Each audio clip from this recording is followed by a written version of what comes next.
Shalom. Shalom. Hari ini kita patut bersyukur karena anugerah Tuhan. Kita ada di tempat ini. Kita bisa memuji, menyembah Tuhan, memuliakan Tuhan. Mari kita persiapkan hati kita. Kita datang kepada Tuhan. Kita rindukan akan hadirat Tuhan. Terima kasih ya Bapa. Terima kasih atas kebaikan-Mu sepanjang hidup kami. Hari-hari yang kami lalui. Terima kasih Tuhan untuk semuanya. Haleluya. Lawat setiap pribadi kami. Jamah kami semua ya Roh Kudus. Agar hari ini kami bisa terus memuji menyembah-Mu. Urapi kami semua. Curahkan kuasa-Mu. Oh, terima kasih Tuhan. Alirkanlah kuasa-Mu bagi kami semua. Di tempat ini kami rindukan selalu akan hadirat-Mu. Hati kami yang lelah Tuhan Kau lawan. Yang lemah Tuhan lawan. Yang sakit Tuhan lawan. Kami percaya di dalam hadirat-Mu ada kuasa-Mu yang nyata, memulihkan, menyembuhkan, menguatkan, dan membangun hidup kami menjadi lebih baik dari sebelumnya. Oh, terima kasih Tuhan. Terima kasih ya Yesus. Mari kita menaikkan pujianku masuk ke hadirat-Mu. Segala puji, hormat hanya bagi-Mu Tuhan. Terima kasih Tuhan.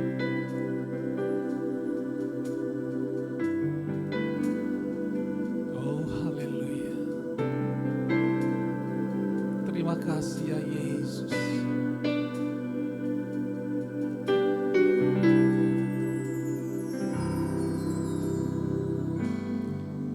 Ku masuk ke hadirat-Mu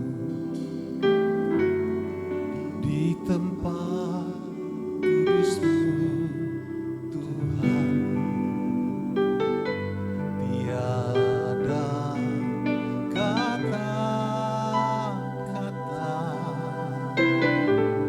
selain puji dan sembah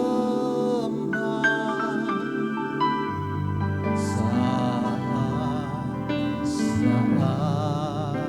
ini. Alangkah indahnya Tuhan bersamamu selalu memuji dan menyembah-Mu. Engkau Tuhan pujianku, Engkau Tuhan kemuliaanku, kekudusan-Mu penuhi tempat ini.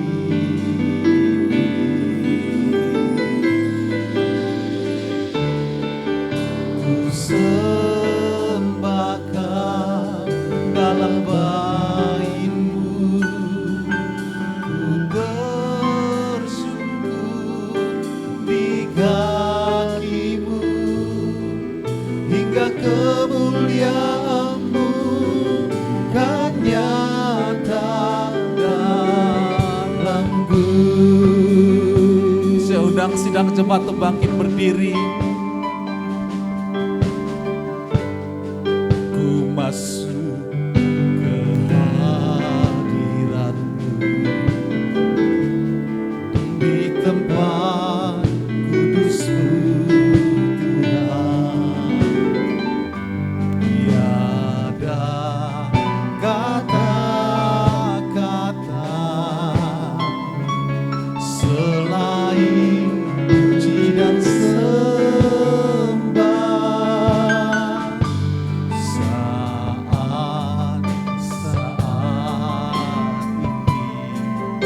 kami Tuhan. Alangkah indahnya Tuhan bersamamu selalu, memuji dan menyembahmu. Engkau Tuhan pujianku, Engkau Tuhan kemuliaanku, kekudusan-Mu penuhi tempat ini. Katakan ku sembah Kau, Ku sembah Kau dalam baitmu, ku tersungkur di kaki-Mu, hingga kemuliaan-Mu kan nyata dalamku. katakan Engkau Tuhan. Engkau Tuhan Sembah Dia, pujianku, sembah Tuhan. Engkau Tuhan Amin. kemuliaan-Mu, kekudusan-Mu penuhi tempat ini. Sembah Dia, ku sembah Kau. Ku sembah Penuhkan tempat ini dengan hadirat-Mu ya Tuhan. Lawat setiap pribadi kami hari ini. Kuasa darah Yesus nyata di tempat ini. Segala kemuliaan hanya bagi Engkau. Anak domba yang layak terima segala-galanya. Oh, haleluya. Engkau Tuhan pujianku. Engkau Tuhan Sembah Dia. pujianku, Alami akan kuasa Tuhan. Lawatan Tuhan. Urapannya yang baru. Kekudusan-Mu Bapa penuhi tempat ini. Curahkan kuasa-Mu Tuhan. Curahkan kuasa-Mu. Ku sembah Kau dalam bait-Mu. Amin. Ku tersungkur di kaki-Mu, hingga kemuliaan-Mu kan nyata dalamku. Katakan lagi Engkau Tuhan. Sembah Dia. Oh, haleluya. Engkau Tuhan pujianku, Engkau Tuhan kemuliaanku, kekudusan-Mu penuhi tempat ini. Ku sembah Kau.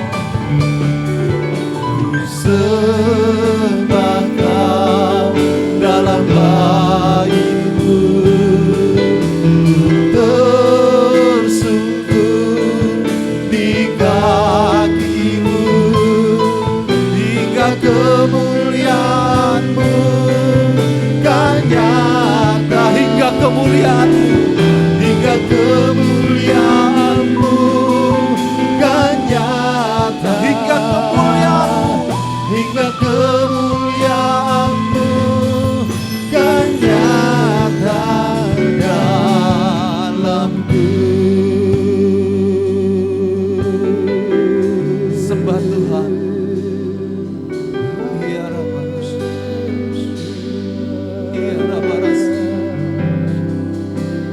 Oh,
Sebab Engkau Tuhan yang layak. Haleluya. Hanya Kau yang layak disembah.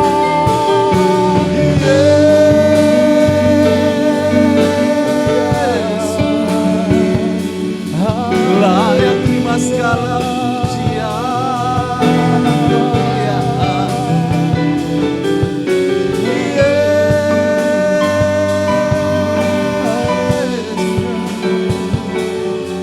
Layak terima glory. Roh Kudus penuhi kami. Sembah Dia. Tuhan ada di sini. Roh Kudus ada di tempat ini.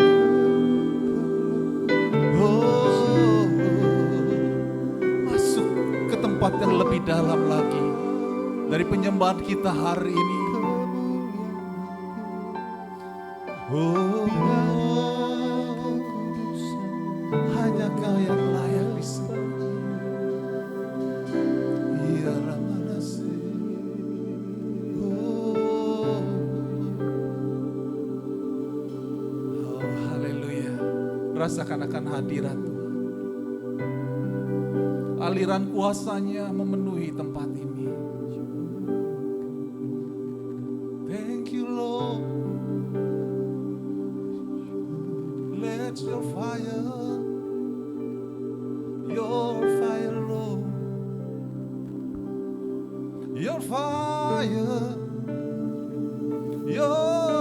Lord, penuhkan tempat ini. Oh, your fire Lord, your fire, penuhkan tempat ini. Oh,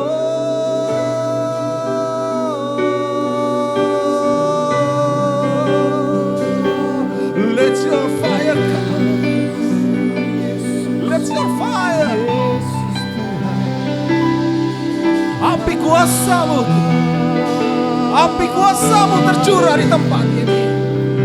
Oh, let your fire, your fire, your fire, your fire. Yes. Your fire, Lord.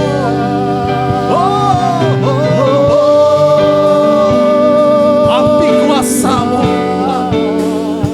api kuasa-Mu memenuhi tempat ini, memenuhi setiap pribadi. Oh, your fire, Penuhi kami ya Roh. haleluya. Kaulah Your fire, Lord, puji your fire, your fire, your Kau fire. kemuliaanku. Penuhkan tempat ini, Penuhi tempat penuhkan tempat ini. mengalir kasih Api kuasa-Mu, dari surga. api kuasa-Mu, Haleluya. penuhkan tempat ini. Bangkitkan kami semua menjadi pribadi yang tangguh, yang kuat. Oh, haleluya. Your fire Lord, penuhkan kami semua.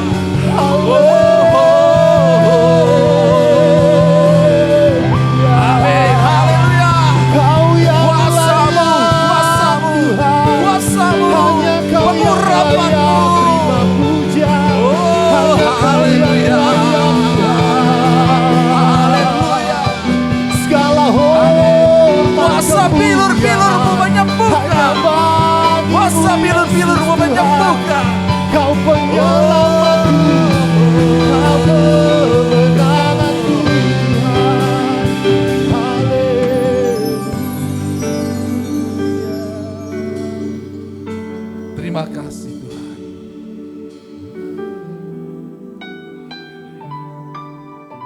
Terima kasih ya Yesus. Saat hari ini kami hanya berkata, seluruh hidup kami biarlah membawa kemuliaan hanya bagi nama-Mu saja. Kuasa-Mu yang ada dalam diri kami membuat kami dapat melangkah dan menyatakan perkara-perkara yang besar bagi kemuliaan nama. Terima kasih Tuhan untuk hari ini. Kami siap memuji, meninggikan Engkau, memuliakan Engkau. Saat hari ini kami tetap berdoa, biarlah api kuasa-Mu tercurah di tempat ini. Terima kasih Tuhan. Dalam nama Tuhan Yesus Kristus kami berdoa. Yang percaya katakan, amin. Beri kemuliaan untuk Tuhan. Haleluya. Berikan salam kiri dan kanan. Berikan salam kiri dan kanan. Haleluya. Tuhan memberkati. Haleluya.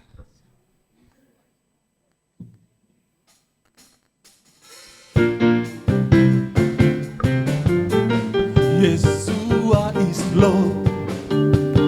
Yeshua is Lord.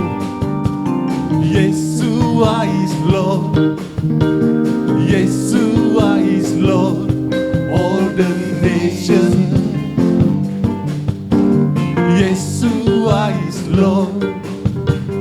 Yeshua is Lord. Amen. Yeshua is Lord. Yeshua is Lord of the nations. He is enthroned on righteousness. He is enthroned on justice. Bersama-sama. His blood is overcome the enemy of my soul. He is a mighty deliverer. Yeshua is Lord. Yeshua is Lord. Yeshua is Lord. Yeshua is Lord of the nation. Music. Haleluya. Mari kita menari di hadapan Tuhan. Sembah Dia.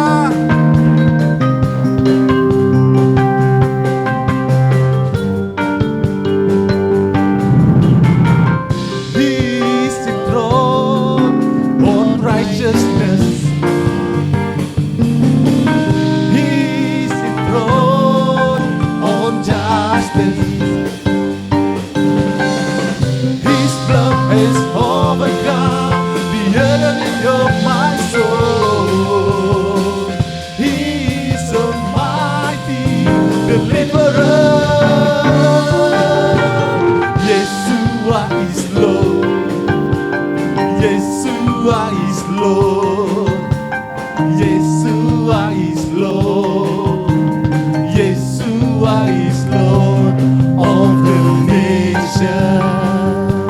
Of the nation. Of the nation. Yeshua is Lord. Haleluya. Haleluya. Kita mau rayakan karena kebangkitan Yesus, di mana kuasa Tuhan dicurahkan lebih besar lagi. Roh Kudus ada dalam kehidupan kita. Kita akan ditempatkan dalam pribadi yang luar biasa. Amin.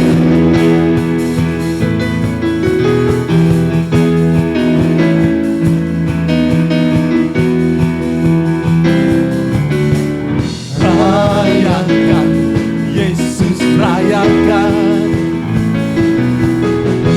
Rayakan, Yesus rayakan. Katakan rayakan. Rayakan, Yesus rayakan. Rayakan, Yesus rayakan. Dia bangkit, Dia bangkit dan hidup selamanya. Dia bangkit, Dia bangkit. Marilah rayakan. Haleluya. Marilah rayakan kebangkitan Tuhan kita.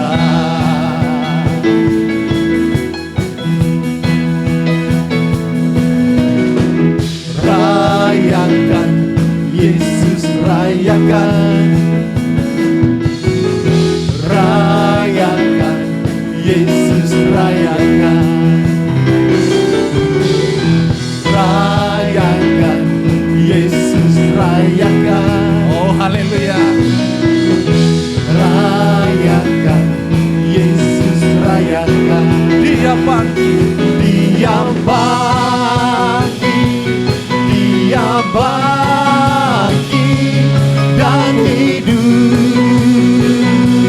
selamanya. curahkan kuasa-Mu Tuhan. Dia bangkit, Dia bangkit. Marilah rayakan, marilah rayakan kebangkitan Tuhan kita. Katakan lagi, Dia bangkit. Dia bangkit, Dia bangkit dan hidup Kami percaya, kami yakin Tuhan. selamanya. Oh, kuasa-Mu nyata bagi kami semua. Amin. Dia bangkit, marilah rayakan, Marilah rayakan, marilah rayakan, marilah rayakan, marilah rayakan, marilah rayakan marilah rayakan kebangkitan. kebangkitan Tuhan kita.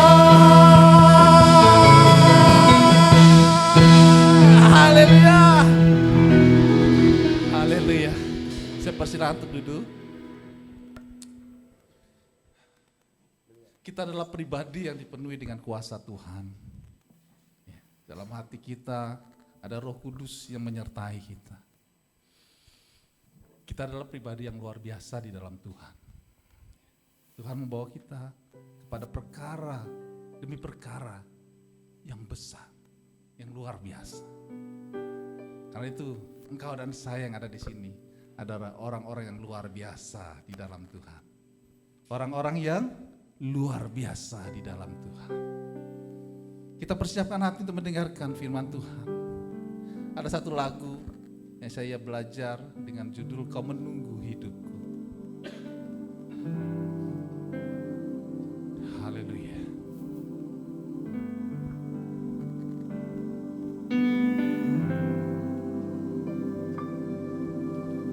Tuhan, Engkau memilikiku Ada jemarimu yang menenunku serupa gambaran.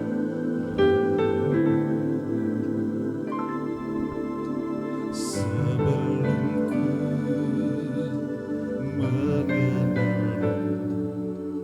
ku buang hidupku.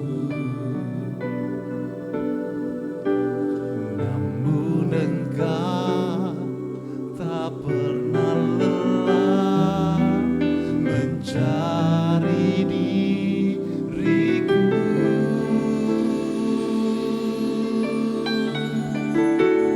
Tak kusangka sejak dulu Kau menunggu hidupku di altar. Ku sadari selama ini Kau menanti. Ku akui semua dosaku, ku lepas kehendakku, biar seluruh nafasku memuliakan-Mu, Yesus Tuhan Kau Rajaku. Saya undang sedang jemaat untuk bangkit berdiri.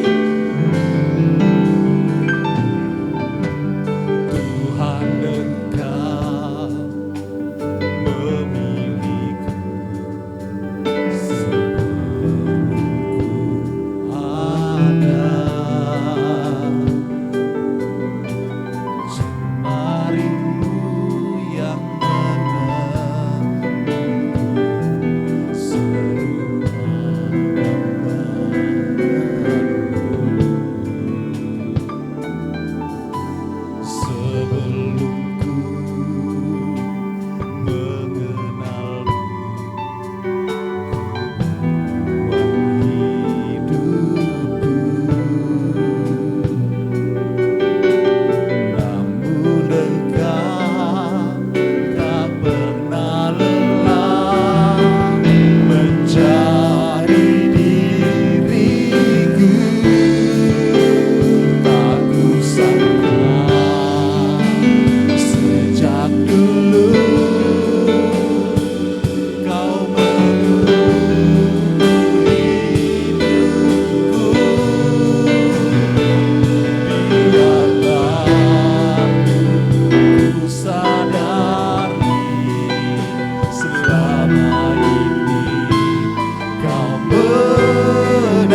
memuliakanmu. Katakan Yesus Tuhan, Kau Rajaku.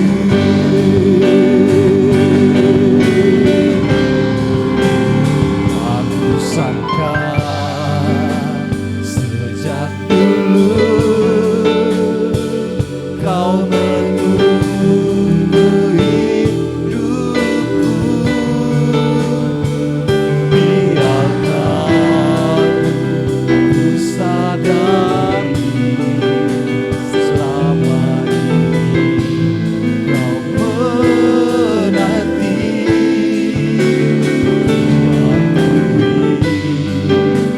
Semua dosaku lepas kehendakmu. Biar seluruh nafasku memuliakanmu. Yesus Tuhan, Kau Rajaku. Biar seluruh nafasku, biar seluruh nafasku memuliakanmu. Yesus Tuhan, Kau Rajaku. Biar seluruh nafasku, biar seluruh nafasku memuliakanmu. Yesus Tuhan, Kau Rajaku.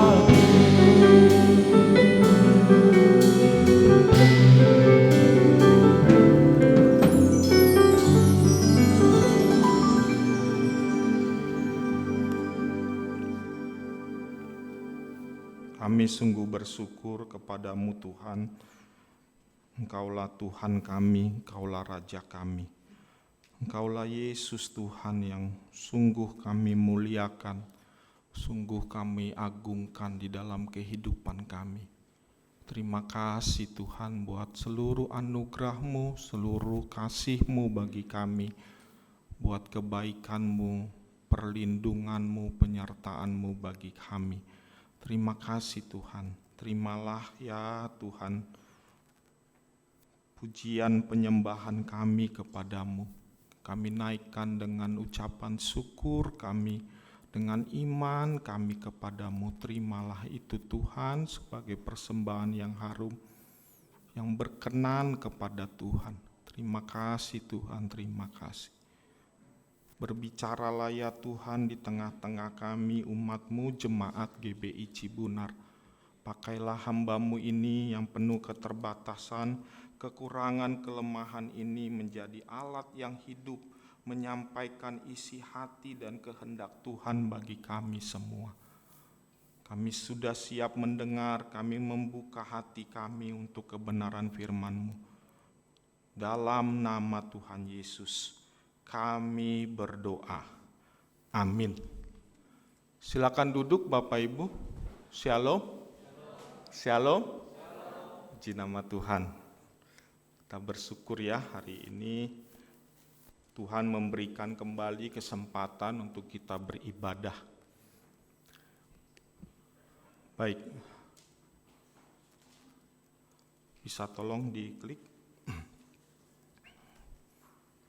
Hari ini saya akan memberitakan firman Tuhan dengan judul Kristus sebagai pusat iman kita. Judul pemberitaan firman Tuhan mengenai Kristus sebagai pusat iman kita. Dari surat Kolose pasal yang pertama ayat 24 sampai dengan 29. Silakan diperhatikan Alkitabnya masing-masing. Saya akan bantu dengan saya akan membaca ayat ini.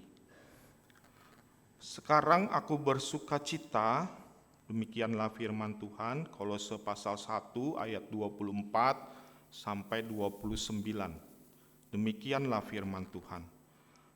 Sekarang aku bersukacita bahwa aku boleh menderita karena kamu, dan menggenapkan di dalam dagingku apa yang kurang pada penderitaan Kristus untuk tubuhnya, yaitu jemaat. Aku telah menjadi pelayan jemaat itu sesuai dengan tugas yang dipercayakan Elohim kepadaku untuk meneruskan firman-Nya dengan sepenuhnya kepada kamu, yaitu rahasia yang tersembunyi dari abad ke abad dan dari turunan ke turunan, tetapi yang sekarang dinyatakan kepada orang-orang kudus-Nya. Kepada mereka Elohim mau memberitahukan betapa kaya dan mulianya rahasia itu di antara bangsa-bangsa lain, yaitu Kristus ada di tengah-tengah kamu. Kristus yang adalah pengharapan akan kemuliaan. Dialah yang kami beritakan apabila tiap-tiap orang kami nasihati dan tiap-tiap orang kami ajari dalam segala hikmat, untuk memimpin tiap-tiap orang kepada kesempurnaan dalam Kristus. Itulah yang kuusahakan, yang kupergumulkan dengan segala tenaga sesuai dengan kuasa-Nya yang bekerja dengan kuat di dalam aku. Amin. Bapak, Ibu, Saudara yang dikasihi Tuhan, klik. Di sini Rasul Paulus dalam Kolosenya pasal 1 ayat 24 sampai 29 menasehati jemaat Kolose agar jemaat Kolose dapat benar-benar menjadikan Kristus sebagai pusat imannya. Ini secara jelas ya dikatakan dalam ayat 27 sampai dengan ayat 29. Di situ dikatakan Kristus yang adalah pengharapan akan kemuliaan. Itulah yang kuberitahukan kepada kamu, hai jemaat Kolose. Dialah yang kami beritakan, kata Rasul Paulus kepada jemaat Kolose pada saat itu. Nasihat ini agar menjadikan Kristus sebagai pusat iman pada jemaat Kolose. Jemaat yang dilayani, yang dibentuk, yang digembalakan oleh Rasul Paulus.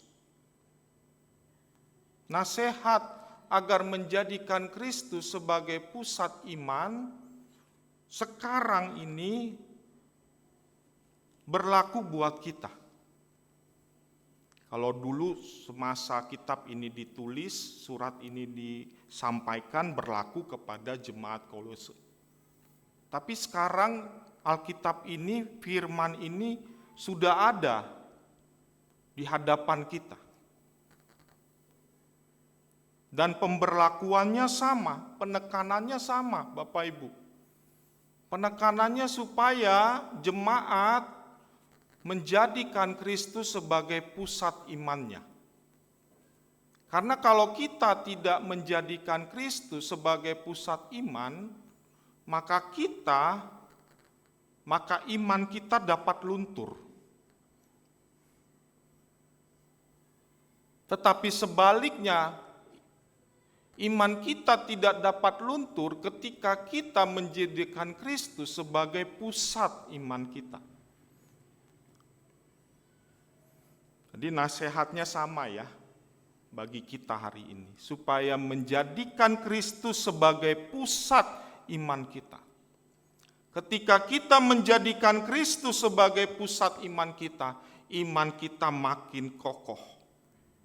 Iman kita makin teguh. Iman kita tidak luntur. Karena di dunia ini semua hal bisa dapat luntur. Baju bisa luntur, ya, muka, wajah bisa luntur, apalagi kosmetik. Semua dapat luntur, termasuk iman, keyakinan kita. Semua dapat luntur. Jadi kalau saya mau golongkan, kategorikan orang Kristen itu ada imannya yang mudah luntur, ada imannya yang tidak mudah luntur. Seperti Abraham ya, kita lihat luar biasa. Imannya itu tidak luntur. Dia teguh, walaupun janji yang diberikan kepada Abraham itu lama sekali ditunggu. Bahkan ketika Abraham diteguhkan lagi oleh Tuhan, Abraham tetap percaya kepada Tuhan. Begitu juga Ayub. Ayub seorang pribadi yang memiliki iman yang kokoh. Ketika Ayub menderita berbagai-bagai penyakit, bahkan penyakit yang dialami Ayub itu bukan penyakit yang biasa, yang belum ada obatnya pada masa itu. Penyakit yang parah, tetapi Ayub punya keyakinan, imannya tidak luntur. Beda dengan jemaat Efesus dalam kitab Wahyu. Tuhan menegur jemaat Efesus. Mengapa engkau jemaat Efesus, engkau tidak lagi memiliki cinta yang mula-mula? Mengapa engkau meninggalkan kasihmu yang semula? Bahkan di sini dikatakan Tuhan mencela. Wahyu 2 ayat yang keempat. Aku mencela engkau karena engkau telah meninggalkan kasihmu yang semula. Betapa dalamnya engkau telah jatuh, bertobat dan lakukan lagi apa yang semula engkau lakukan.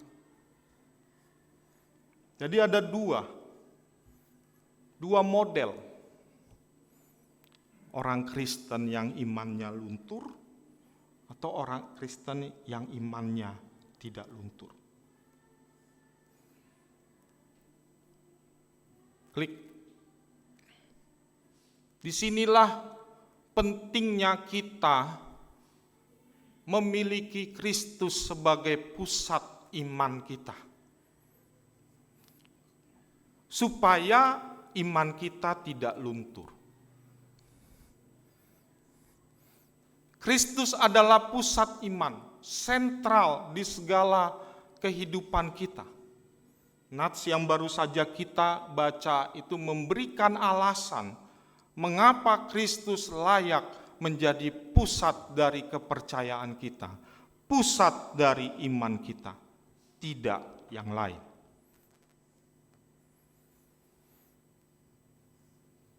Klik. Kristus sebagai pusat iman kita. Nah, yang jadi pertanyaannya adalah bila manakah Kristus dapat sebagai pusat iman kita? Kalau kita membaca Alkitab lebih lanjut, maka kita menemukan 4 kondisi yang harus kita lakukan, atau saya katakan faktor pendukung agar Kristus dapat sebagai pusat iman kita. Supaya iman kita tidak luntur. Supaya iman kita ini beriman teguh kepada Kristus.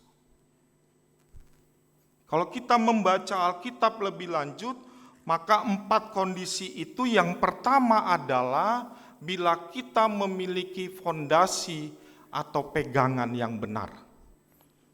Itu yang tertulis dalam Matius pasal yang ke-7 ayat 24 sampai 27. Kondisi yang kedua adalah bila kita memiliki figur atau pembimbing yang benar. Ibrani pasal 13 ayat yang ke-7. Yang ketiga, bila kita memiliki falsafah atau pemahaman yang benar. Filipi pasal yang 4 ayat 12 sampai ayat 13. Dan yang keempat, bila kita memiliki fellowship atau pergaulan yang benar, yang tertulis contohnya dalam 1 Korintus pasal 15 ayat 33. Saya akan uraikan Bapak Ibu satu persatu 4 kondisi ini atau 4 faktor pendukung ini supaya kita pulang nanti dari gereja ini, kita memahami, kita mempunyai tekad, kita mempunyai usaha bahwa Kristus adalah sebagai pusat iman kita. Amin. Amin. Jadi saya akan uraikan bagian-bagian pokok ini, 4 bagian pokok ini dalam 4 jam. Satu bagian pokok 1 jam. Wah, ada acara ya, Ci ya. Ntar pulang aja dah pas bagian pokok pertama. Enggak lah ya. Yang pertama, bila manakah Kristus sebagai pusat iman kita? Kondisi yang pertama yang harus kita lakukan adalah bila kita memiliki fondasi atau pegangan yang benar. Itu yang tertulis dalam Matius pasal yang ke-7 ayat 24 sampai 27. Mari kita lihat ya. Ini ayat yang populer.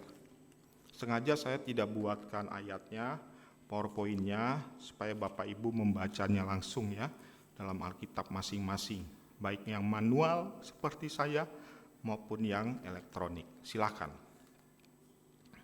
Matius pasal yang ke-7 ayat 24 sampai 27.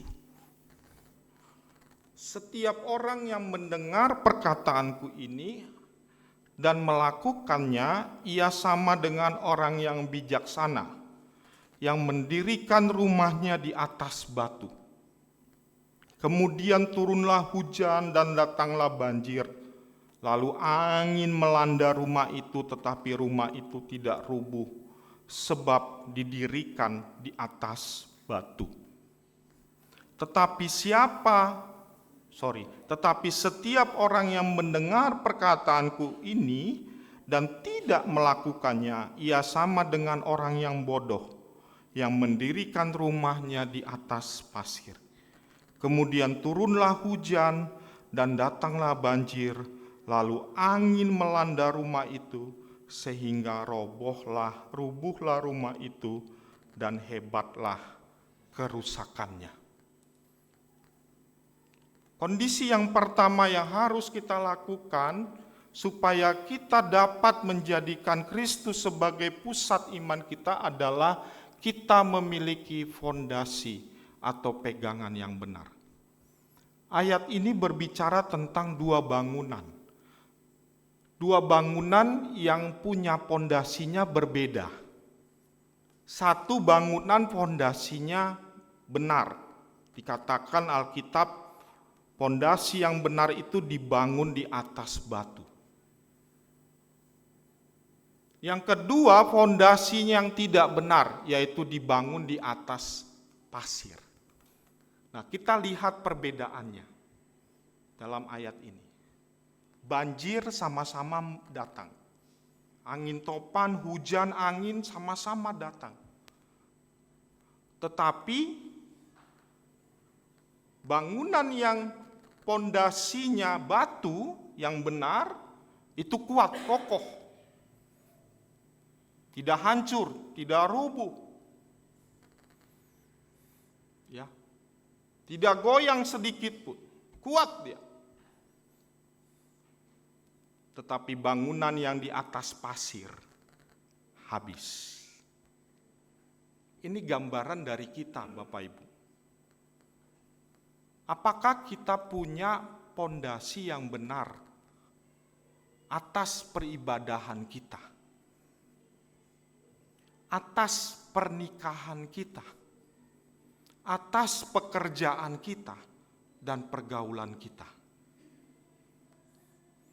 Atau kita punya fondasi yang tidak benar. Dikatakan di sini fondasi yang benar dibangun di atas batu, yaitu orang yang mendengar perkataan Tuhan dan melakukannya.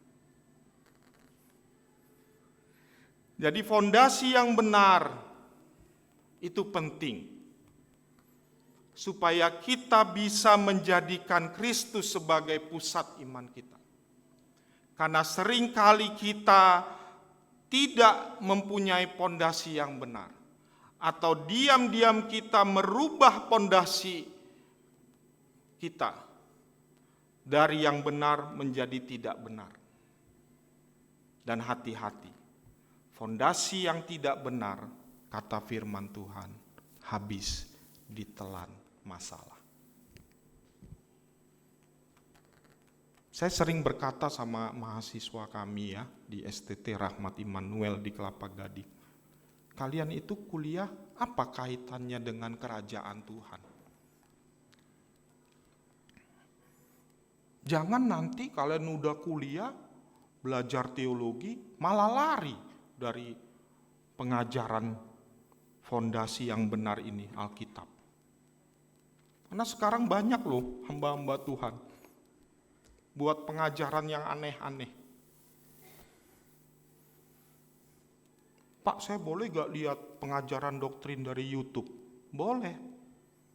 Tapi hati-hati, banyak di situ pengajaran yang gak alkitabiah, yang gak ada fondasi yang benar atas Alkitab. Belajar teologi sih belajar teologi, tapi dia gak mengaitkan dirinya dengan kerajaan Tuhan.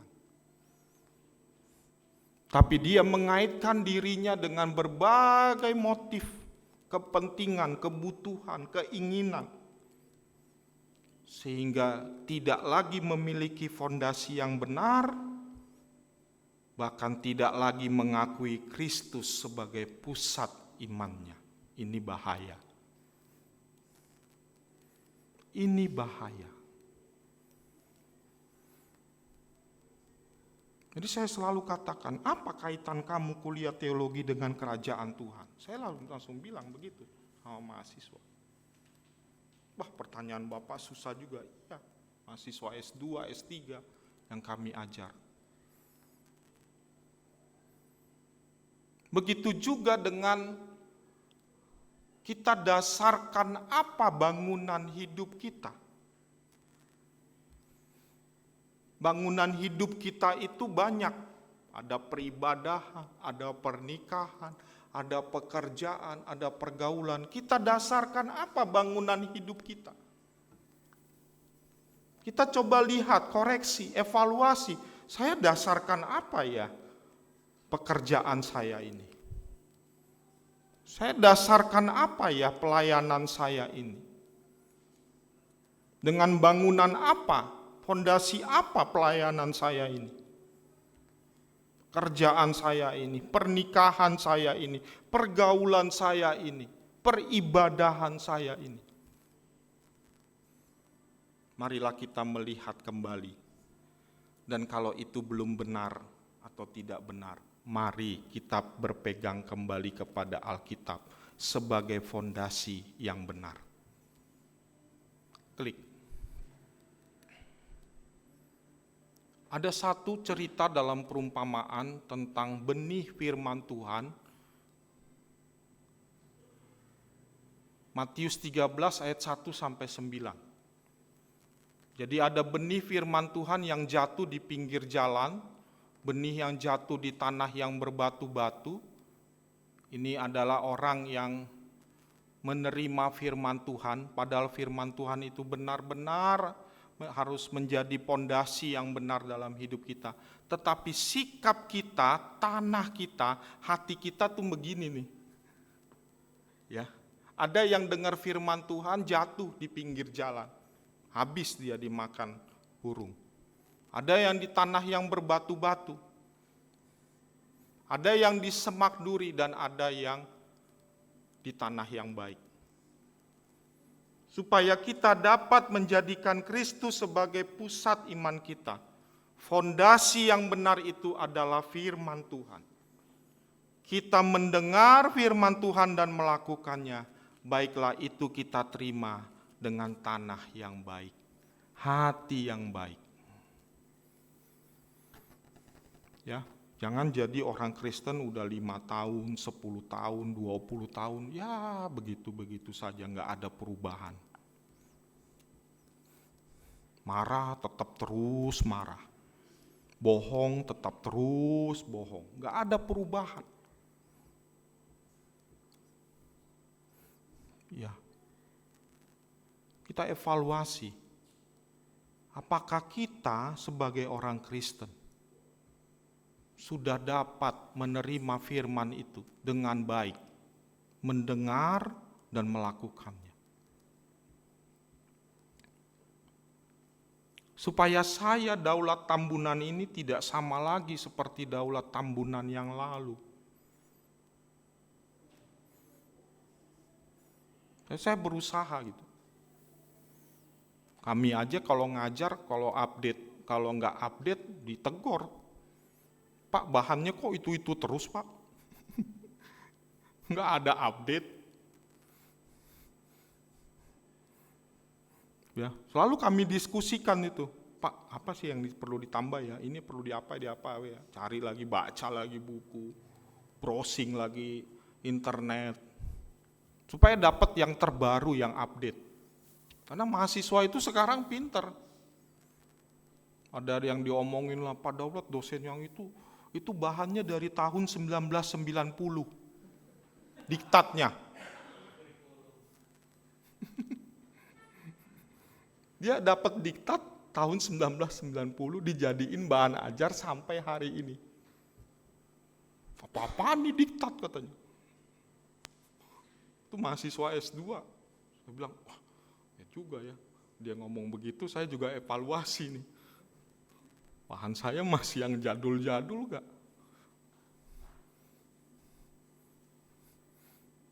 Ya. Maka kita harus menerima firman itu menjadi proses dalam hidup kita, berubah kita. Supaya firman itu menjadi pondasi dan menjadi pondasi yang benar, pegangan yang benar, sehingga Kristus terus menjadi pusat iman kita. Yang kedua, bila manakah Kristus sebagai pusat iman kita, yang kedua, bila kita memiliki figur atau pembimbing yang benar. Coba kita lihat Ibrani pasal yang ke-13 ayat yang ke-7. Kitab Ibrani pasal yang ke-13 ayat yang ke-7. Bisa salah seorang bantu saya baca?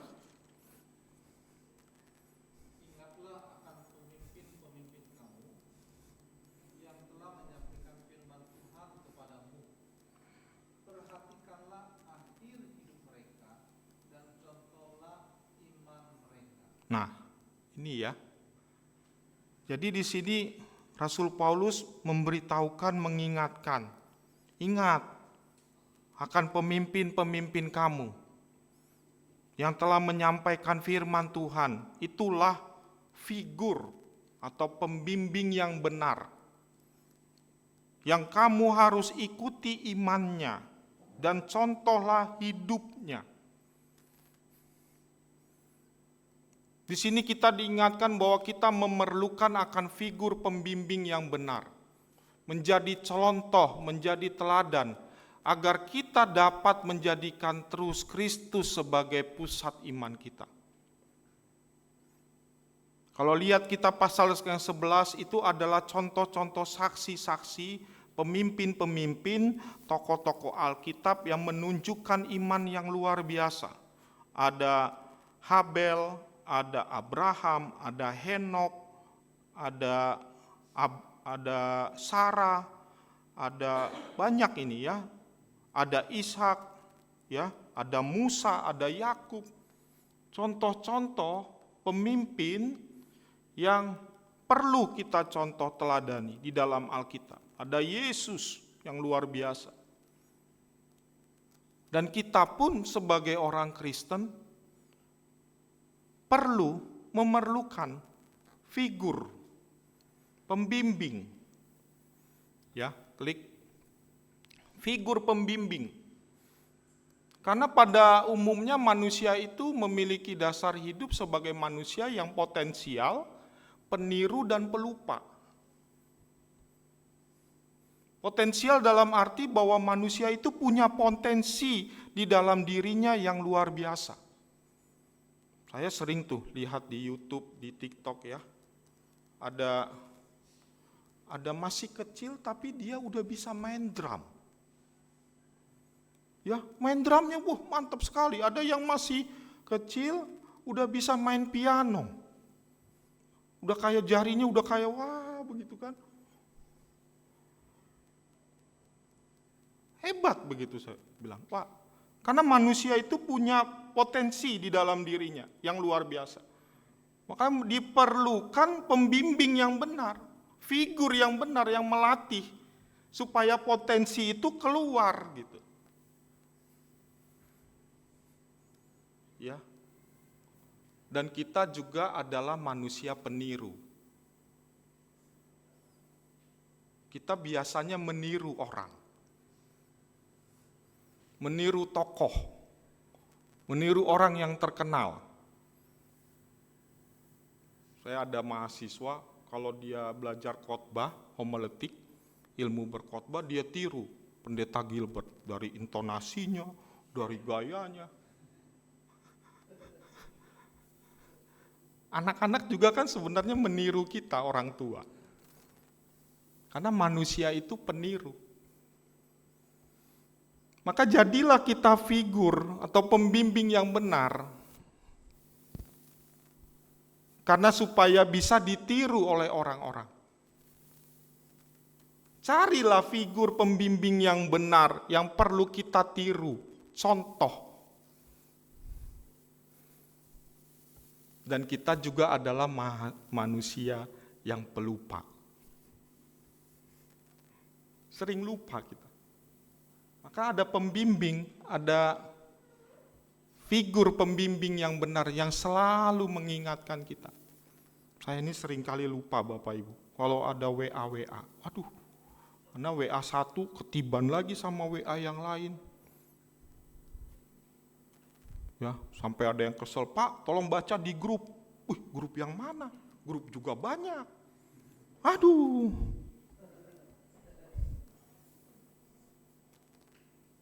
Saya lihat di grup, ternyata ada informasi penting yang saya ketinggalan.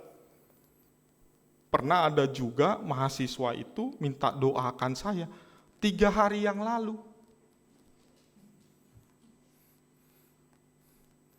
Baru saya bisa baca dan baru saya bisa berdoa.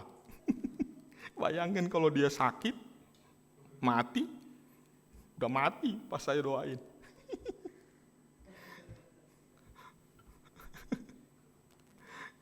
Kita manusia itu manusia pelupa Bapak Ibu, apalagi ini grup.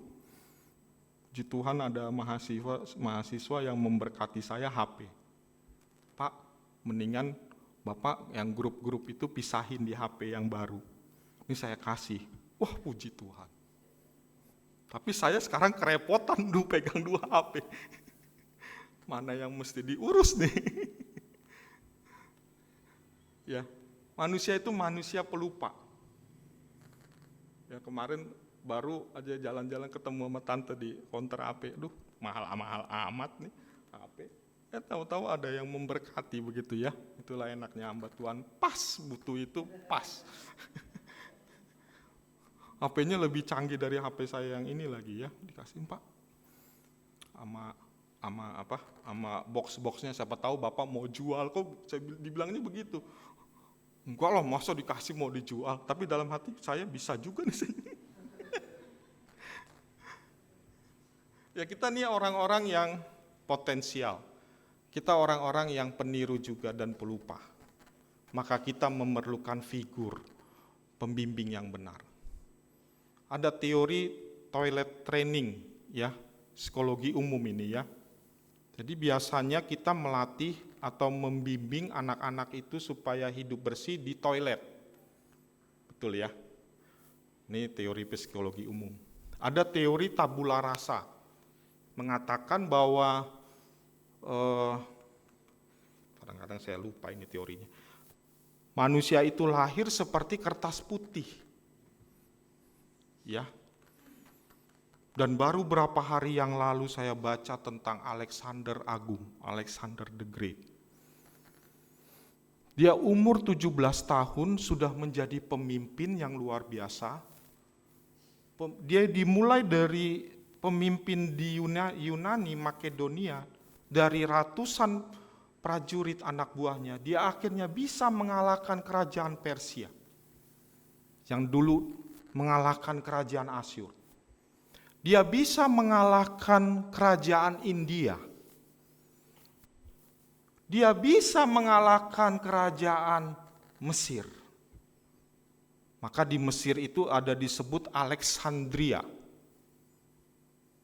Hebat loh. Umur 17 tahun masih. Saya selidik. Siapa pembimbingnya nih? Siapa yang memimpinnya dia nih? Ternyata dia punya pembimbing yang namanya Plato. Plato punya pembimbing yang namanya Aristoteles. Aristoteles dia punya guru yang namanya Sokrates. Itu pemimpin-pemimpin filsuf-filsuf yang terkenal. Jadi mari Bapak Ibu, wake up, bangun, cari pembimbing, cari figur. Kalau kita jadi pembimbing, jadi figur, jadilah pembimbing, marah ya. Jadilah pembimbing yang benar. Rusak lagi kayak dulu. Jadilah pembimbing yang benar. Carilah figur pembimbing yang benar. Tuhan Yesus adalah figur pembimbing yang benar bagi murid-muridnya. 12 murid dia bimbing. Dia 12 murid dia latih. Akhirnya menjadi 3.000, 5.000. Kita perlu loh figur pembimbing yang benar. Kita di sini ada hamba-hamba Tuhan, ada Bapak rohani, ada Bapak gembala. Kami kadang-kadang ketemu berdua sama Bapak gembala ngobrol. Karena itu figur pembimbing kita. Cari Bapak Ibu, kita perlu loh. Nggak ada yang kita bisa kayak Superman, Wonder Woman, bisa ngatasin semua persoalan kita. Kita cari. Kita bisa diskusi, kita bisa ngobrol. Ya. Carilah pembimbing figur yang benar dan jadilah pembimbing yang benar. Amin. Supaya kita dapat terus menjadikan Kristus sebagai pusat iman kita. Yang ketiga,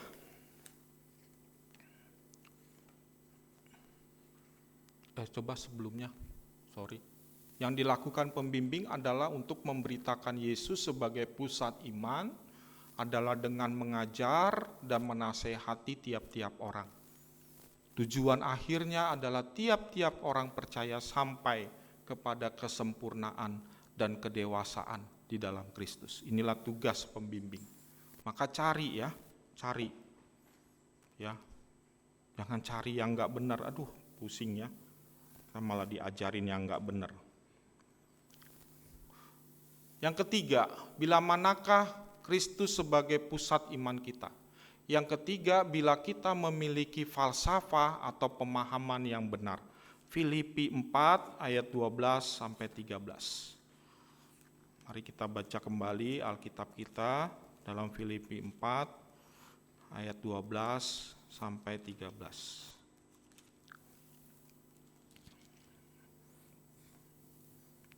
Aku tahu apa itu kekurangan dan aku tahu apa itu kelimpahan.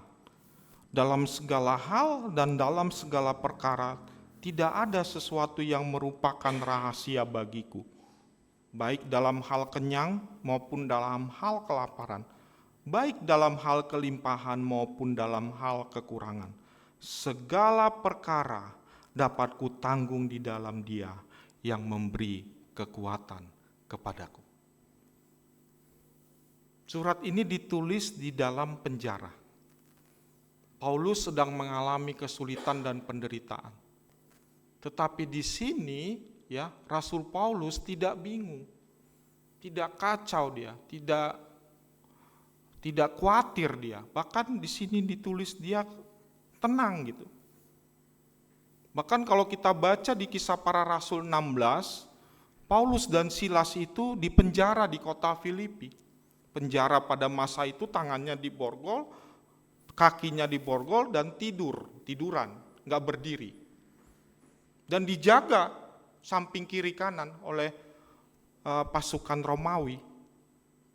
Tetapi di situ Rasul Paulus dan Silas malah bernyanyi, memuji Tuhan, menyembah Tuhan, dan di situ terjadi mujizat. Ya, penjara Filipi terbuka semua, borgol dan tangan Rasul Paulus terbuka. Di sini menunjukkan sesuatu pemahaman yang benar yang dialami oleh Rasul Paulus tentang Tuhan, tentang Yesus sebagai pusat imannya. Sehingga tidak lagi kekhawatiran, ketakutan, kebingungan itu menjadi gaya hidupnya, tidak dikendalikan lagi. Maka ayat ini luar biasa indah. Aku tahu apa itu kekurangan. Aku tahu apa itu kelimpahan. Dalam segala hal perkara tidak ada sesuatu yang merupakan rahasia baik bagiku. Baik dalam hal kenyang maupun dalam hal kelaparan, baik dalam hal kelimpahan maupun dalam hal kekurangan. Karena segala perkara dapat kutanggung di dalam Yesus yang memberi kekuatan kepadaku. Ketika kita memiliki pemahaman yang benar, falsafah yang benar tentang atas setiap persoalan kita, maka kita akan tetap menjadikan Kristus sebagai pusat iman kita. Makanya Paulus itu tahu betul ya, Filipi 4 ayat 6 sampai, tolong klik, sorry. Filipi 4 ayat 6 sampai 7 ya, mengatakan,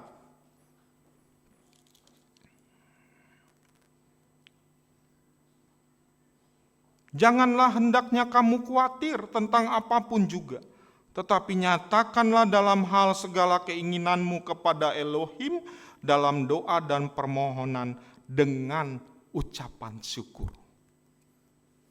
Jadi kalau kita khawatir, kita ada masalah, kita ada pergumulan, naikkan itu ke dalam doa. Naikkan itu kepada Tuhan permohonan. Disertai dengan ucapan syukur. Ya.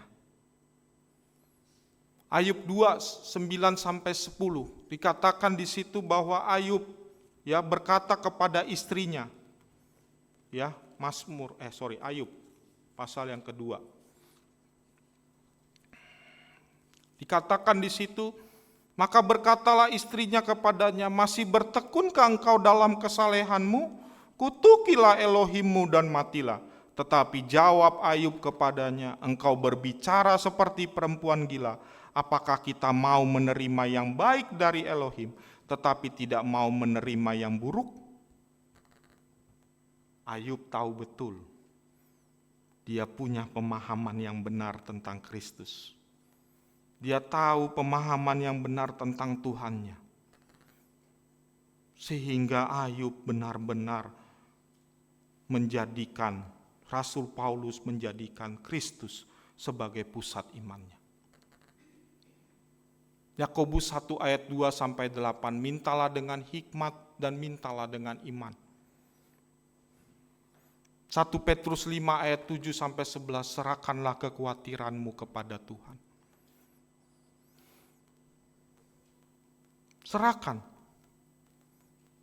Serahkan semua kepada Tuhan. Sampai kita benar-benar mengalami pemahaman ini, pengalaman ini, maka kita tidak akan lagi mengalami yang namanya goyah iman kita. Iman kita tidak luntur, tetapi tetap teguh, tetap kokoh. Karena kita punya Tuhan yang luar biasa. Bapak Ibu, mengenai kekhawatiran, saya ada pertanyaan sama Bapak Ibu, mohon dijawab. Kekhawatiran, ketakutan, kecemasan kita itu,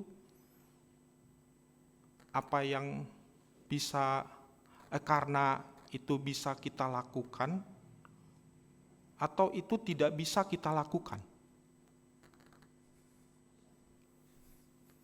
Kekhawatiran di dalam hidup kita, ketakutan di dalam hidup kita, itu karena itu bisa kita lakukan atau itu tidak bisa kita lakukan.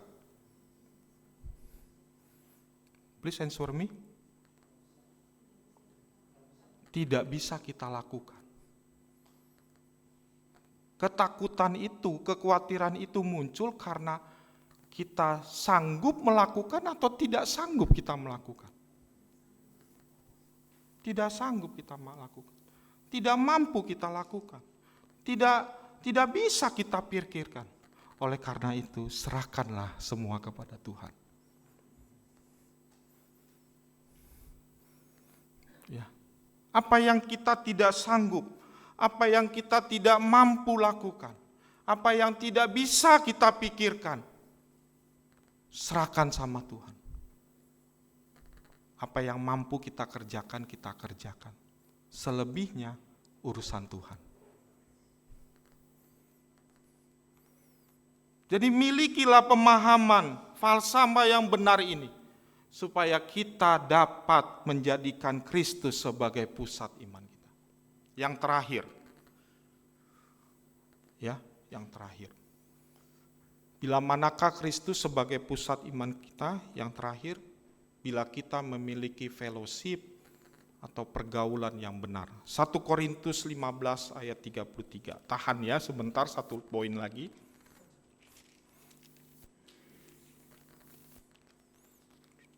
Susahnya yang khotbah dosen begini nih. Semuanya dibahas. 1 Korintus 15 ayat 33. Coba salah seorang. Janganlah kamu sesat, pergaulan yang buruk merusakkan kebiasaan yang baik.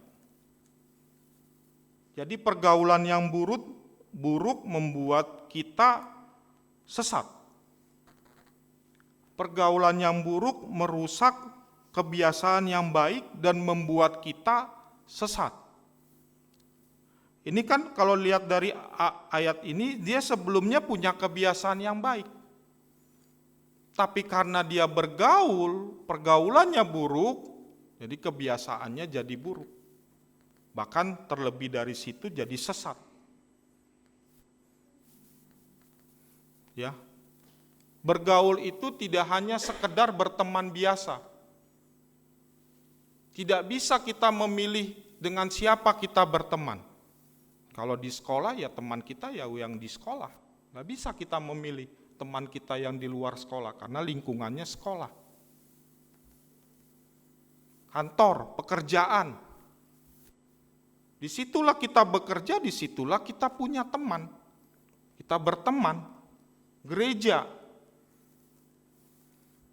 Kita punya teman. Tetapi bergaul itu pilihan. Berteman itu tidak bisa memilih. Tetapi bergaul itu pilihan. Jadi bergaul itu adalah teorinya memberikan perhatian, waktu, dan perasaan secara berlebihan atau jauh lebih intensif terhadap seseorang atau sesuatu.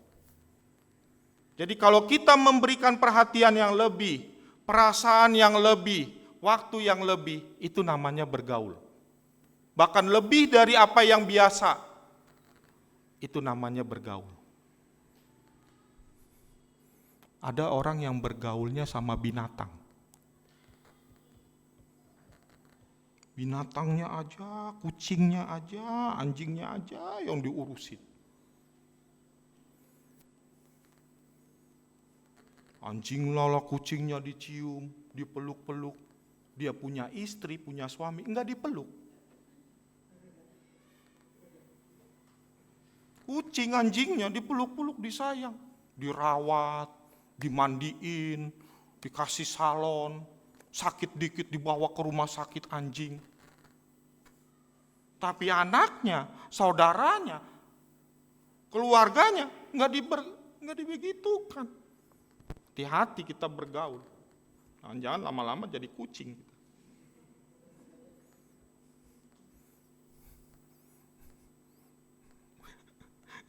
Saya kadang-kadang sebel ngelihat orang kayak begitu. Lah burungnya lah. Mandiin. Dia sendiri belum mandi. Jadi bisa aja bergaul itu karena sama seseorang, bisa juga sama benda. Sibuk dia dengan gadgetnya. Sosmed, Instagram, habis waktu. Sehingga lupa baca Alkitab, sehingga lupa bergaul dengan Tuhan, bergaul dengan keluarga.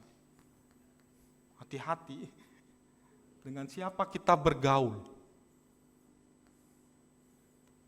Dengan benda, ya, kebendaan itu bisa membuat kita jadi berhala. Bapak Gembala tuh sering ngomong begitu ya sama Bapak rohani kita. Dengan siapa kita bergaul? Udah langsung suruh slide yang berikutnya supaya cepat-cepat saya selesai. Sama kayak si Riko ini. Tapi kalau di Bojong dia. Kalau saya khotbah di Bojong dicepetin. Nggak apa-apa, sebagai pengingat ya. Jadi pergaulan itu penting. Tetapi dengan siapa kita bergaul itu lebih penting. Bagaimana cara kita bergaul? Baru slide berikutnya. Dia nggak muncul tadi. Bagaimana kita memiliki pergaulan yang benar? Yang pertama dengan cara berhati-hati dalam memilih. Kalau kita bergaul sama orang bebal, kita ikut-ikutan bebal. Kalau kita bergaul sama orang yang cerewet, ikut-ikutan cerewet kita. Suka nyontek, ikut-ikutan kita pasti. Hati-hati dalam memilih. Jangan asal bergaul. Jangan asal join. Jangan asal join grup. Wah, ini sekarang grup banyak. Apalagi grup. Hati yang penuh kasih, ada grup itu. Saya masuk, apa ini? Hati yang penuh kasih, love. Wah, buru-buru saya keluar. Tahu-tahu di dalam situ ada profesor saya. Biarin aja, orang saya nggak kenal. Nggak boleh asal join, nggak boleh asal gabung. Hati-hati dengan siapa kita bergaul. Dengan cara berani berkata tidak kepada pergaulan yang buruk. Dengan cara bersekutu dengan komunitas yang benar. Dan yang lebih penting dengan cara bersekutu dengan Tuhan. Itulah pergaulan yang benar. Pergaulan yang benar akan menentukan sikap kita sehingga Kristus terus sebagai pusat iman kita. Dengan pergaulan yang benar. Klik. Selesai khotbah saya. Dengan judul Kristus sebagai pusat iman. Kita telah belajar, kita telah merenungkan, kita menemukan ada 4 kondisi yang harus kita lakukan atau faktor pendukung agar Kristus sebagai pusat iman kita. Yang pertama, bila kita memiliki fondasi atau pegangan yang benar. Yang kedua, bila kita memiliki figur atau pembimbing yang benar. Dan yang ketiga, bila kita memiliki falsafah atau pemahaman yang benar. Dan yang terakhir, yang keempat, bila kita memiliki fellowship atau pergaulan yang benar. Demikianlah firman Tuhan. Tuhan Yesus memberkati kita.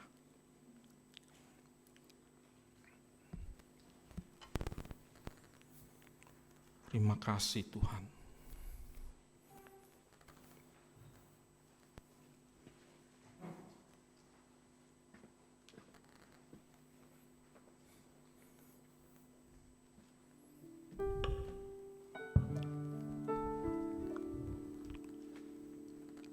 Terima kasih Tuhan Yesus.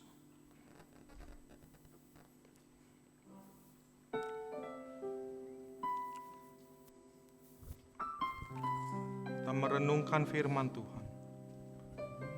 Apa yang kita terima hari ini kita dengar, kita resapi, kita renungkan dalam hidup kita. Terima kasih Tuhan Yesus.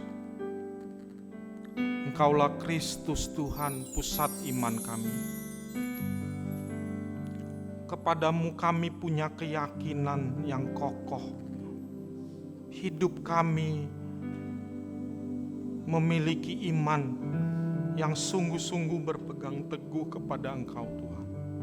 Karena Engkaulah Kristus, pusat iman kami. Terima kasih Tuhan. Kuasamu terlebih besar. Kuasamu terlebih besar. Mari saya undang kita bangkit berdiri. Terima kasih Tuhan.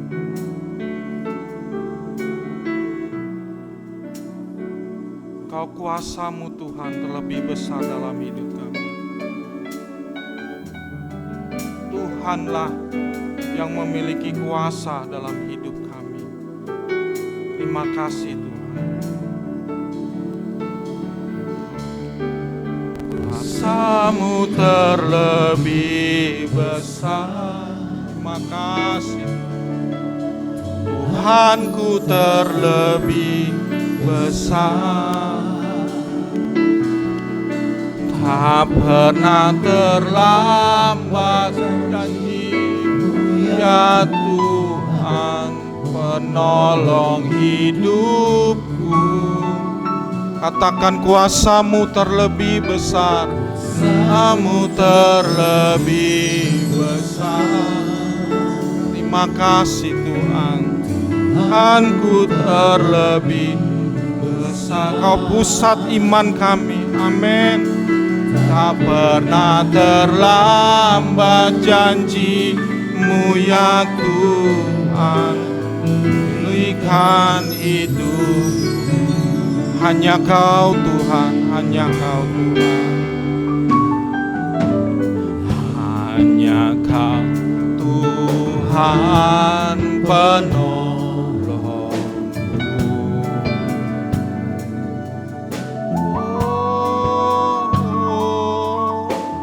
Yang selalu setia bersamaku.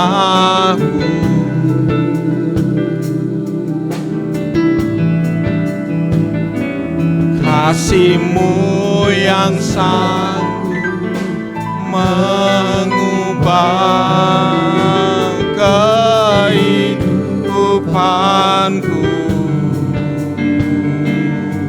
Sungguh ku percaya, sungguh ku percaya, sungguh ku percaya. Kuasa-Mu terlebih besar. Terima kasih Tuhanku terlebih besar. Tak pernah terlambat janji-Mu ya Tuhan, penolong hidupku. Kuasa-Mu terlebih besar. Tuhanku terlebih besar. Tak pernah terlambat janji-Mu ya Tuhan, pulihkan hidup. Kuasa-Mu terlebih besar. Kuasa-Mu terlebih besar. Amin, haleluya. Tuhanku terlebih besar. Tak pernah terlambat janji-Mu ya Tuhan, menolong hidupku.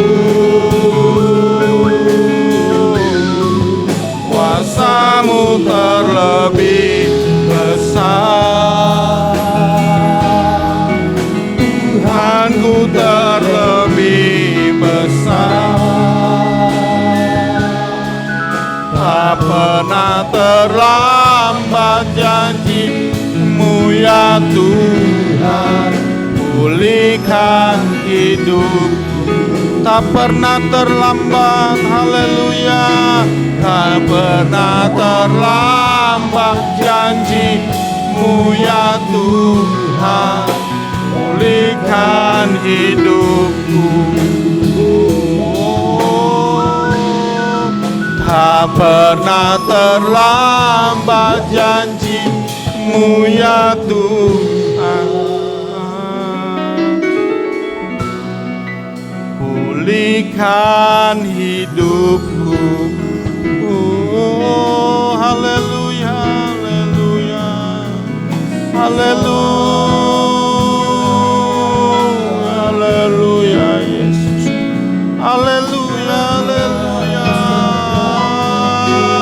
haleluya.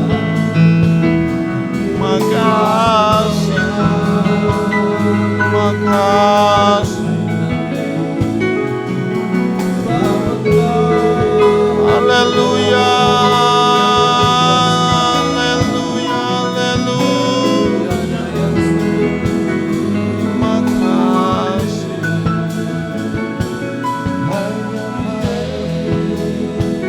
Terima kasih Tuhan. Haleluya, haleluya. Kami bersyukur Tuhan, kami bersyukur.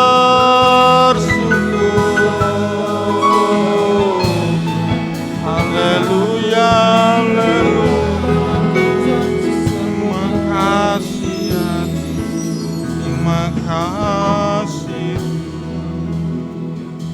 Biarlah Roh Kudus berbicara terus di hati kami, mengingatkan kami firman-Mu hari ini Tuhan, agar kami terus menjadikan Engkau Kristus sebagai pusat iman kami. Terima kasih Tuhan, terima kasih. Kami bersyukur dan kami berdoa dengan nama Tuhan Yesus Kristus. Amin.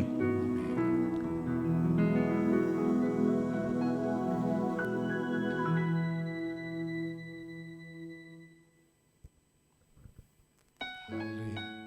Terima kasih kepada hambanya Bapak Pendeta Daulat Tambunan. Kita diberkati oleh firman Tuhan, kita dibangun, dipulihkan, dan sebagai orang percaya kita bisa melangkah menjalani kehidupan iman ini dengan satu keadaan bahwa Tuhan sebagai pusat iman kita.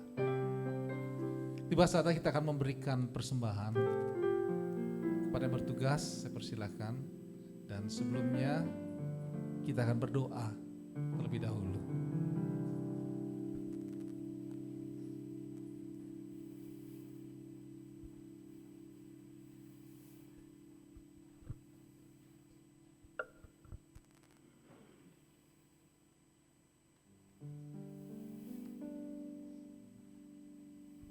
Mari kita bersatu dalam doa.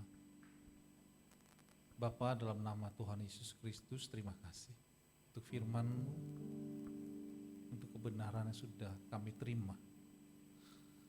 Dan saat hari ini kami mau belajar membawa persembahan, di mana Engkau yang memberkati kami, Engkau yang mencukupi, memelihara hidup kami. Dan biarlah apa yang kami bawa ini hanya untuk kemuliaan bagi nama-Mu saja. Berkati semuanya ini ya Bapa. Terima kasih Tuhan. Di dalam nama Yesus Kristus kami berdoa. Haleluya. Amin.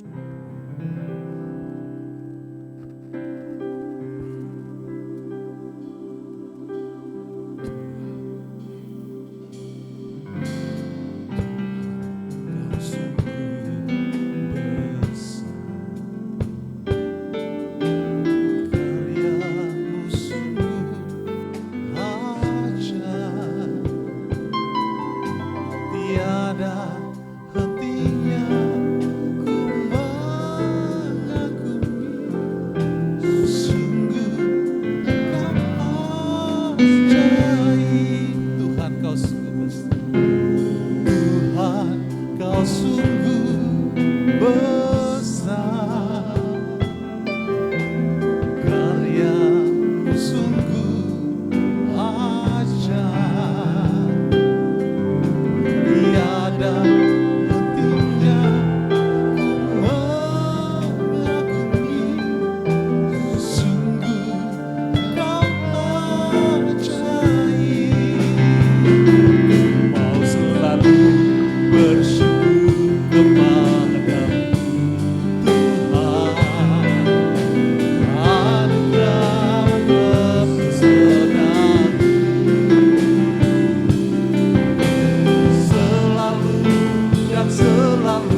dan selalu Kau angkat hatiku. Kau membuatku berharga di matamu. Sekali lagi, selalu dan selalu, selalu dan selalu Kau angkat hatiku. Kau membuatku berharga di matamu. Haleluya. Kita akan mendengarkan. Tiba saatnya kita akan mengakhiri ibadah kita saat hari ini. Kembali saudara sedang jemaat panggil berdiri. Haleluya. Kita akan berdoa terlebih dahulu sebelum menerima doa berkat dari hambanya. Bapa, dalam nama Tuhan Yesus Kristus, terima kasih untuk hari ini, untuk kebaikan-Mu, untuk kasih setia-Mu, untuk anugerah-Mu yang Kau nyatakan bagi kami semua. Kami bersyukur karena kami dapat berada di tempat ini, memuji, menyembah, mendengarkan firman-Mu, dan bisa membawa persembahan dari apa yang telah Kau berkati dalam kehidupan kami. Ini adalah satu pengajaran, satu bentuk pola hidup yang Kau tanamkan di dalam hidup kami. Bahwa sesungguhnya Tuhan, Engkau begitu rindu selalu menyertai, mengurapi, menolong kami dalam segala keadaan. Saat hari ini, ya Tuhan, kami mau berdoa bagi gereja-Mu di tempat ini secara khusus. Tuhan, biarlah Tuhan keberadaan gereja ini menjadi berkat bagi lingkungan di sekitarnya, bagi orang-orang yang belum mengenal Tuhan, bagi orang-orang yang mungkin terhilang jauh dari Tuhan oleh karena berbagai hal. Saat hari ini biarlah tempat ini Kau urapi, setiap pelayan-pelayannya Tuhan urapi, hamba-hamba Tuhan yang menyampaikan firman Tuhan urapi, sehingga benar-benar Tuhan hanya kemuliaan Tuhan dinyatakan di tempat ini. Kami juga berdoa Tuhan bagi seluruh program gereja yang sudah direncanakan. Tuhan, biarlah bukan sekedar program saja, tetapi ada penyertaan kuasa-Mu yang nyata dalam setiap kegiatan yang kami lakukan. Kami juga berdoa untuk kebutuhan yang ada di gereja ini. Tuhan, kami percaya Engkau yang memulai, Engkau juga yang memelihara, Engkau juga mencukupkan segala keperluan dari pelayanan di tempat ini. Dan saat hari ini Tuhan, kami juga berdoa bagi jemaat Tuhan yang mungkin dalam keadaan sakit, dalam keadaan lemah tubuh. Tuhan, Kau sembuhkan. Kami yang percaya bahwa ada kuasa bilur-bilur Tuhan Yesus Kristus yang menyembuhkan. Dan saat hari ini kuasa bilur-bilur Tuhan Yesus tercurah atas mereka yang sakit hari ini, dan kesembuhan terjadi. Bagi sidang jemaat sedang dalam pergumulan tentang keuangan, Tuhan bukakan pintu berkat-Mu.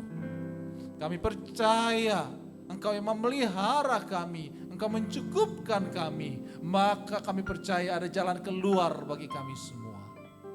Kami kekurangan hikmat, ya Bapa, karena itu kami minta hikmat dari-Mu, agar kami mengerti apa yang harus kami lakukan, agar kami mengalami terobosan di dalam keuangan.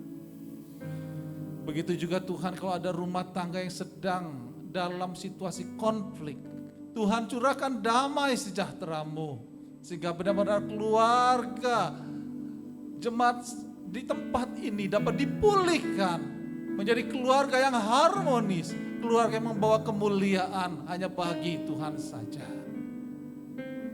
Ya, saat hari ini ya Bapa, kami juga berdoa bagi Bapak rohani kami. Tuhan berkati Bapak Abdiel Halim beserta istri dan keluarganya. Tuhan pakai biar dalam masa tuanya tetap hamba-Mu ini, keluarga ini tetap berbuah lebat dan menjadi berkat bagi banyak orang. Bagi gembala sidang kami, Tuhan berkati beserta seisi keluarga, Tuhan berkati.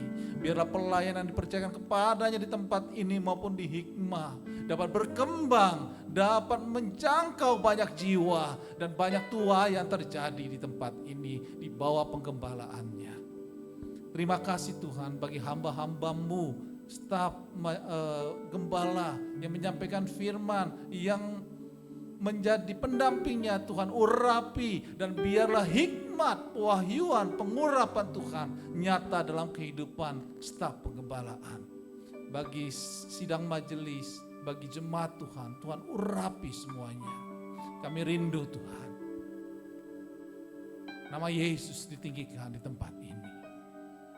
Terima kasih Tuhan untuk semuanya. Kami saat hari ini hendak berpisah satu dengan yang lain. Tuhan sertai kami, Tuhan lindungi kami, Tuhan pagari kami dengan malaikat-Mu. Terima kasih Tuhan untuk semuanya ini. Roh-roh jahat yang mengganggu, yang menghalangi hari ini kami ikat, kami hancurkan kuasanya di dalam nama Yesus Kristus. Dan tiba saatnya ya Bapa, kami mau menerima doa berkat dari hamba.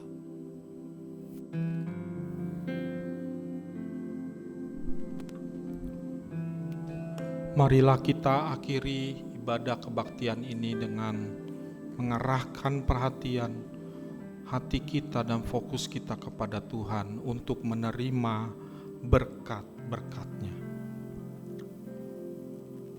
Dialah Yesus yang menyembuhkan segala penyakitmu. Dialah Yesus yang mencukupi segala keperluanmu. Dialah Yesus yang memberikan kemenangan bagimu. Dialah Yesus yang memberikan kedamaian bagimu. Janganlah takut, sebab ketakutan bukan berasal dari Tuhan. Dan janganlah khawatir, sebab kekhawatiran tidak akan membuat hidupmu lebih baik. Dan janganlah malas, sebab kemalasan akan mendatangkan kemiskinan. Bapa saat ini menghadapkan dan menyinarkan wajah-Nya ke arah Engkau.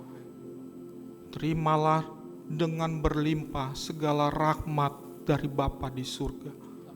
Kasih yang sempurna dari Tuhan kita Yesus Kristus.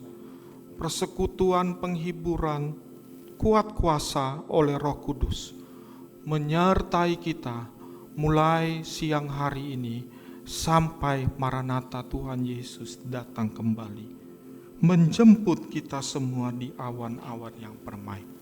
Dalam nama Tuhan Yesus, amin. Haleluya, haleluya, bagi anak domba. Haleluya, haleluya, darahnya meneguhkan setiap lidah, suku bangsa, semua makhluk dan pulau. Berikan glory, berikan hormat, beri pujian bagi anak domba. Haleluya, haleluya, haleluya, bagi anak domba. Haleluya, haleluya, darahnya meneguhkan setiap lidah, suku bangsa, semua makhluk dan pulau. Berikan glory, berikan hormat, beri pujian bagi anak domba. Beri pujian bagi anak domba. Beri pujian bagi anak domba.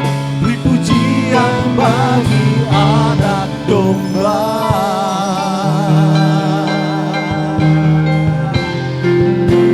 Selamat hari Minggu, Tuhan Yesus memberkati.